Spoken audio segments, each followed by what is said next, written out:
So I wanted to do a little geopolitics update type of deal. Um, Lot of stuff going on in the world. I'm here in lib hell, Fort Lauderdale, Florida. Notice I didn't say liberal hell because I like liberals. I consider myself a liberal.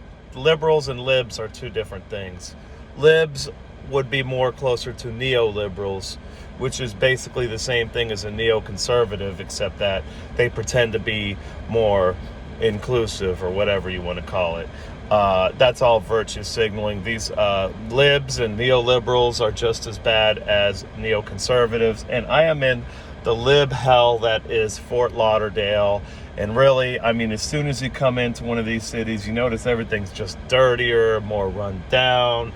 There's more homeless people everywhere. And then you go to the rich parts of town, there's all these, little hot girls that don't work for a living, and these young men that aren't working. They're running around in their workout clothes. And this is the lib economy is based on basically the top elite power structure composed mostly of white liberals basically scamming the poor and using them as de facto slaves. This is the way I see it.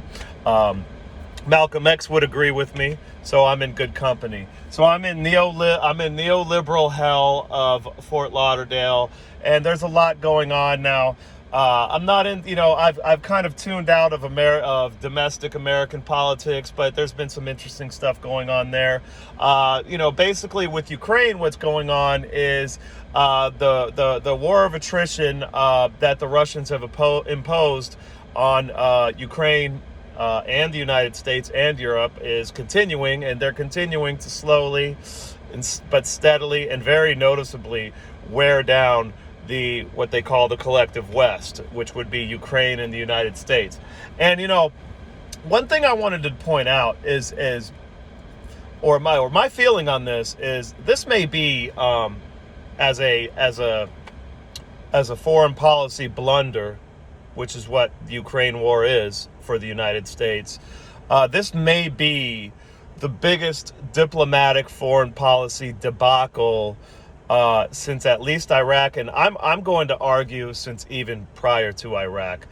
This may be the biggest debacle since Vietnam for the United States. And the reason why is this.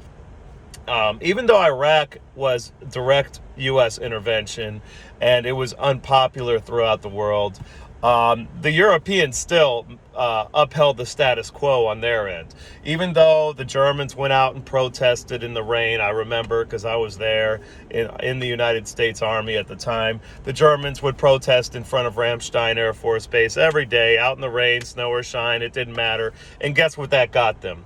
That got them Merkel. That's what it got them. Schroeder was actually very much more pro-Russian. And what happened after the Iraq War was Merkel comes in. And definitely there was a shift in Germany to favoring the West. So all of that protesting meant nothing. Same thing with Great Britain. You had one of the largest protests in the history of Great Britain, one of the largest anti-war protests, and it meant nothing. And Britain, politically, nothing changed. In fact, again, with Britain also, it became more favorable towards the West. You had France and Jacques Chirac kind of trying to play both sides. But I would argue today, what's happening right now is diplomatically, this Ukraine situation has caused much more damage to the United States imposed order of the world than the previous than the Iraq war. And it's all about the money, folks. Germany had a PMI, Purchasing Manager Index, just recently released, in the 30s. Okay, so if you know what PMI is, I think it was like between 37 and 39 somewhere, but wherever it was, that is a dismal number. That is not just a recession number, that is a deep recession level number, especially for a country like Germany, which depends on manufacturing. I mean, the United States could get away with a lower purchasing manager index for a while because this is not a manufacturing-based economy anymore. like it was, whereas Germany is absolutely dependent upon it. And I was saying this last year, as the well was being poisoned in the debate over the German, over the sanctions and the gas, the natural gas supply issues. The well was being poisoned with this debate that people were going to freeze to death over the winter and even starve to death because of no fertilizer. That was strictly poisoning the well. I said from the beginning, okay, that this supply issue, which was created by the sanctions, which was caused by the sanctions, this supply issue with natural gas wasn't going to so much cause some calamity and famine and all this. It was going to destroy the German economy, and it is. And now we see the AfD, which is the right-wing party in Germany. By the way, if you look at the leader of this right-wing party, she is this absolutely beautiful, blonde, lesbian woman who is the head of the AfD, the right-wing party. This party is more popular than it's ever been, and it's actually starting to get popular in West Germany, which is interesting. It's never happened before. So there could be a huge political shift in Germany, and that would really disrupt the entire neoliberal rules-based order in a big way. So I would say that alone is a reason why this particular proxy war that the United States is involved in, that they got the Europeans involved in as well, is going to be much more destructive to U.S. interests around the world than Iraq was. With Iraq, we were still very powerful. We were able to shut up the Europeans, keep the political class in line. What's happening now is a big problem. You had the riots in France, which, despite the fact that the spark was police brutality and a murder of a citizen by police, I would argue, and a lot of people have argued, that those riots wouldn't have broken out in the way that they did if there weren't a lot of underlying issues. Okay, and those underlying issues won't be taken care of. So expect a lot of political change in France. Now, with Great Britain, and let's go back to France for a second. So there's been, I woke up this morning and I see on Reuters or one of those, MI6 news agencies, I saw them talking about this coup in Niger. And I said, and then they said, oh, the United States condemns the coup in Niger. And I said, well, I guess that's not a United States orchestrated coup. So then I go through Twitter a little bit, and there's this guy with a Polish flag on his Twitter handle. Maybe he's someone notable, but he made the point. That this is really an anti-France sort of coup, just like what's happening in Mali and other parts of Africa. They're all sick of French domination over them. And Niger is where 1/3 of France's uranium comes from. So there's a coup. They're blaming it on the Russians because there's Africans in the street who like to fly, in all of these countries, who like to, when they protest, and in Haiti as well, they like to fly Russian flags because they see Russia as the better alternative in terms of having a relationship with a world power than the United States and Europe. And there's lots of good reasons for that. They have good reason to be sick of France and the United States. So there seems to be a sea change, not only in Europe with Germany, really is going to undergo a huge political shift, I think, soon. I think it's unstoppable at this point. But then you have Africa also basically turning to Russia and China in a big way. Okay, so then you had the situation with the Europeans who got totally totally, they got the hand pushed in their face by the Latin Americans. I think it was last week. And even Colombia apparently was very critical of Europeans and their policy towards, vis-a-vis the Ukraine-Russia war. So really all things since this war began, all things really have revolved around this war. This is the most important event, this war, the most important event of the 21st century thus far. Okay, so, and it is looking to be incredibly destructive to U.S. interests around the world. Okay, and I would argue this is the worst situation, the worst foreign policy debacle since Vietnam. I wouldn't say, now to say worse than Vietnam, that's kind of stretching it. I wasn't alive then, so it's hard for me to really judge, but this is certainly on that level. You see other things going on in the world. You see Russia sending their defense minister, Shoigu, to North Korea, who was greeted with all of this pomp and ceremony. And the South Koreans, obviously, this was an intimidation tactic on the South Koreans, who, by the way, I'm finding out, are becoming a major weapons producer in the world, which is interesting.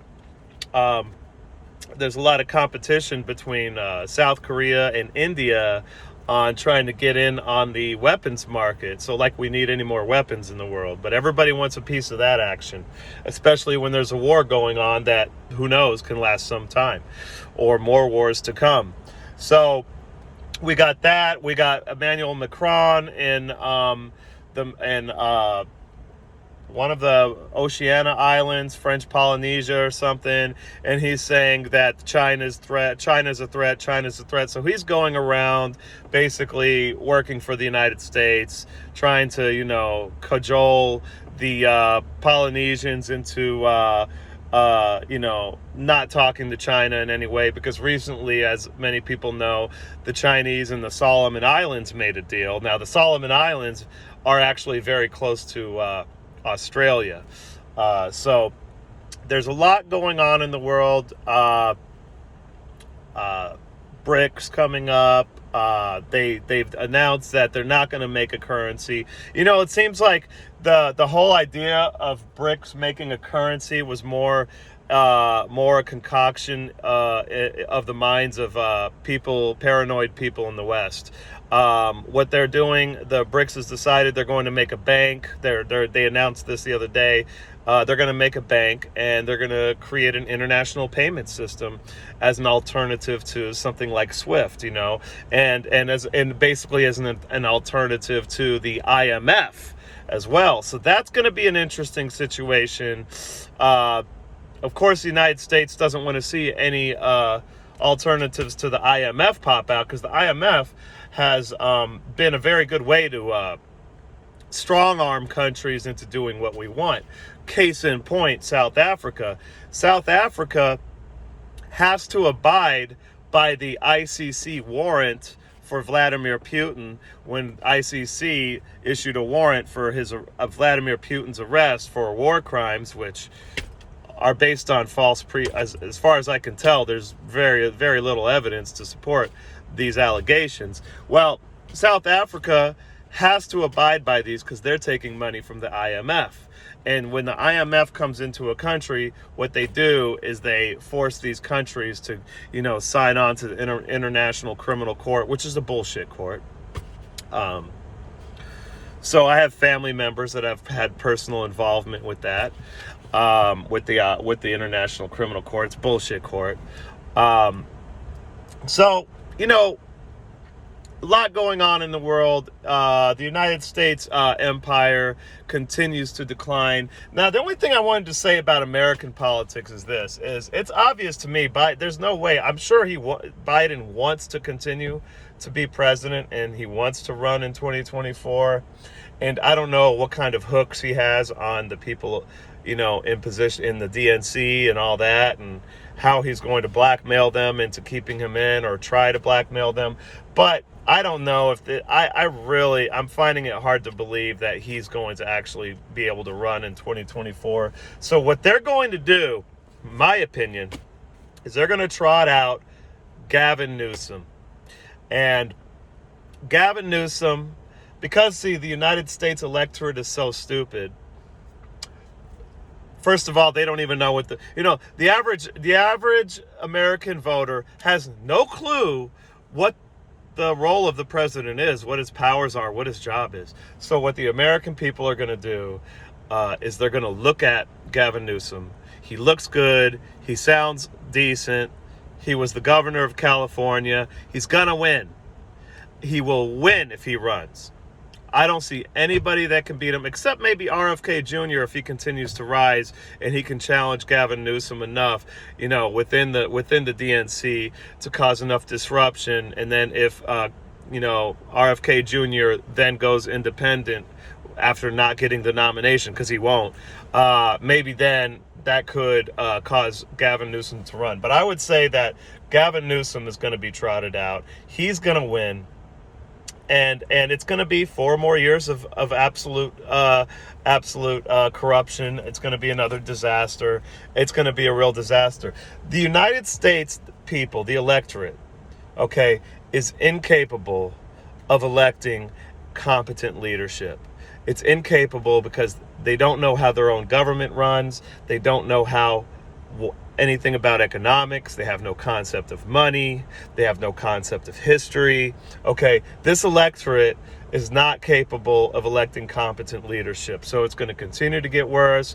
We went from one really shitty president in Trump to an even shittier president with Biden. And now the next one, he may turn out to be more competent than Biden in a lot of ways, but he's going to be a disaster just like Biden. No less corrupt. Look at the state he's from. Like, look at his state. It's bleeding. It's bleeding people. So that's where I'm at with it. I think, what are we at? 16 minutes? Okay, I am out.